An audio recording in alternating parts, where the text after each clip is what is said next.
L'Occident a-t-il apporté la Bible? La Bible est un recueil de textes religieux qui existait bien avant la colonisation occidentale. Ces deux grandes parties sont l'Ancien Testament et le Nouveau Testament. Les premiers chrétiens n'étaient pas occidentaux.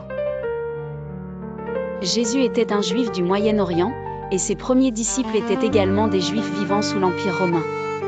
Ce n'est qu'au IVe siècle, sous l'empereur romain Constantin, que le christianisme est devenu la religion officielle de Rome. Lorsque l'Europe occidentale est devenue chrétienne, elle a ensuite diffusé la Bible à travers le monde, notamment pendant la colonisation. Mais le christianisme n'était pas une invention occidentale. La Bible a-t-elle été manipulée pour contrôler les peuples? Certains critiques estiment que la Bible a été modifiée ou utilisée à des fins politiques. Il y a des faits historiques qui montrent que certaines versions ont été adaptées selon les besoins des puissants.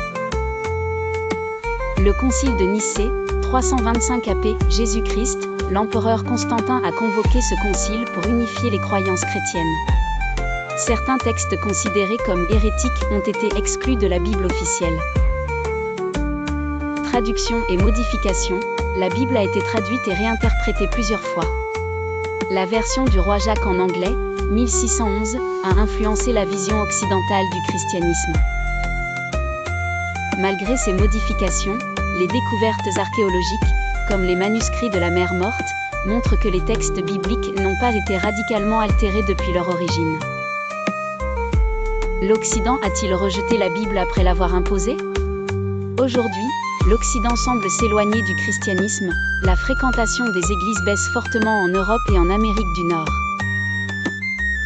Les gouvernements adoptent des politiques laïques.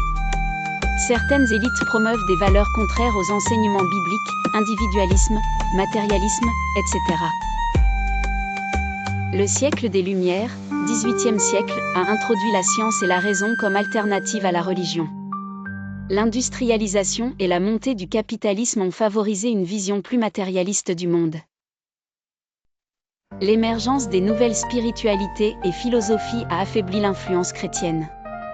Ainsi, on peut voir une contradiction, l'Occident a imposé la Bible au monde entier, mais aujourd'hui, il semble la rejeter. La Bible est-elle une invention pour contrôler le monde? Argument en faveur d'une manipulation, la Bible a été utilisée pour justifier l'esclavage et la colonisation. Les autorités religieuses ont souvent collaboré avec les pouvoirs politiques pour maintenir l'ordre. Argument contre cette idée, la Bible contient aussi des messages révolutionnaires qui prônent l'égalité et la justice. Des figures comme Martin Luther King se sont appuyées sur la Bible pour lutter contre l'oppression. Conclusion, que retenir? La Bible n'a pas été créée par l'Occident, mais l'Occident l'a utilisée à des fins politiques. Elle a été modifiée dans certaines versions, mais les textes anciens retrouvés montrent qu'elle n'a pas été totalement falsifiée. L'Occident a imposé la Bible puis s'en est éloigné, ce qui alimente des doutes sur ses intentions. La Bible a été utilisée à la fois pour opprimer et pour libérer, ce qui signifie qu'elle n'est pas seulement un outil de contrôle, mais aussi une source de foi pour beaucoup. L'Occident et la Bible, une relation complexe.